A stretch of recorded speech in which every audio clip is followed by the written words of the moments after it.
নির্বাচিত প্রতিনিধিদের হাতে তাদের দায়িত্ব অর্পণ না করার কারণে।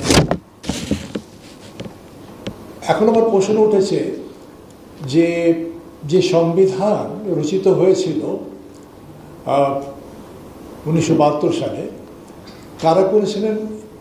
1970 সালে দুটো বডির জন্য নির্বাচন হয়েছিল, ন্যাশনাল অ্যাসেম্বলি আর একটা হচ্ছে লোকাল অ্যাসেম্বলি, এই তাদের সকলকে নিয়ে 400 সামথিং নিয়ে কনস্টিটিউয়েন্ট অ্যাসেম্বলি হলো, তারা এই সংবিধান রচনা করলেন।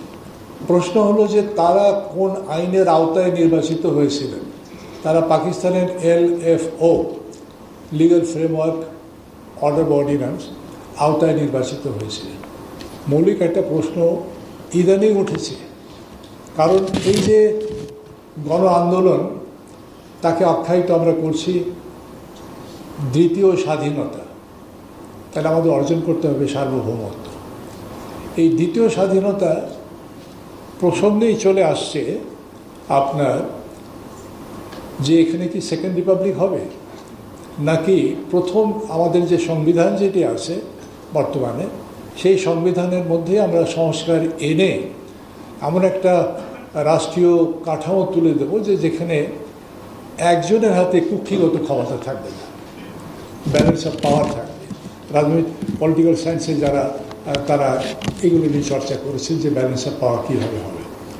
তাহলে একটা পর্যায়ে কিন্তু এই যে সংবিধান সংস্কারের জন্য যে কমিশন গঠন করা হয়েছে, তার সামনে কিন্তু এই প্রশ্নগুলো আসছে।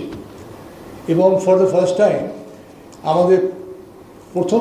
আমাদের যে সংবিধান, বর্তমানে যে সংবিধানের আওতায় এই সরকার চলছে, তার জন্ম নিয়েও প্রশ্ন উঠেছে for the first time. Theoretically আলাপ আলোচনা হয়েছে, আদালতে যখন সংবিধান সংক্রান্ত কোনো মামলা মোকদ্দমা হয়েছে, বিভিন্ন সময় আমি এই আসপেক্টটা তুলে ধরেছি যে ইলেকশন রিলেটেড যখন কোনো ইস্যু এসছে, তখন যে election is the foundation of Bangladesh. তাহলে ওই একটা প্রশ্ন, সংবিধান পুনর্গঠন মানে পুনর্লিখিত হবে অথবা সেটি সংস্কার করা হবে, এই আলোচনা কমিশনে চলবে সেখানে। তাহলে মূল কথা যেটা আমি যেতে চেয়েছিলাম যে নির্বাচনটা প্রাসঙ্গিক নয়, এটা মৌলিক। নির্বাচন কি করে? প্রতিনিধি নির্বাচিত করে।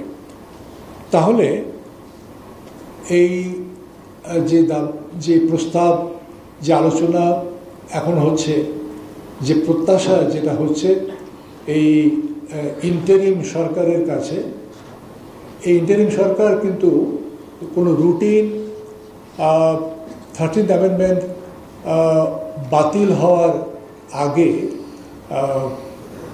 যে সরকার হতো দুটি নির্বাচনের মাঝে, কেয়ারটেকার গভর্নমেন্ট। আমার সৌভাগ্য হয়েছিল 2000 বা দায়িত্ব এসে পড়েছিল 2008 সালে আইন এবং ভূমি এবং ধর্ম মন্ত্রণালয়ে। সেখানেও কিন্তু একটি কমিশন হয়েছিল। কমিশন ওই আপনার স্থানীয় সরকার কমিশন হয়েছিল, এবং স্থানীয় সরকার কমিশন আওতায় বর্তমানে যে আইনগুলি আছে সেই আইনগুলি করা হয়েছিল। সেই কমিশনকে আছে? নেই। বাতিল করলো কে? নির্বাচিত সরকার। আপনাদের এই ভোটে নির্বাচিত সরকার এই কমিশন বাতিল করেছে। সে একই দাবি বা প্রত্যাশা আজকে আবার 2024 সালে উঠছে। ইন্টারিম সরকার আমরা করে দিলাম, একটা কমিশন থাকবে, তার গ্যারান্টি আছে? থাকবে না। তো তাহলে এই প্রত্যাশা আপনার করতে হবে নির্বাচিত সরকারের কাছে।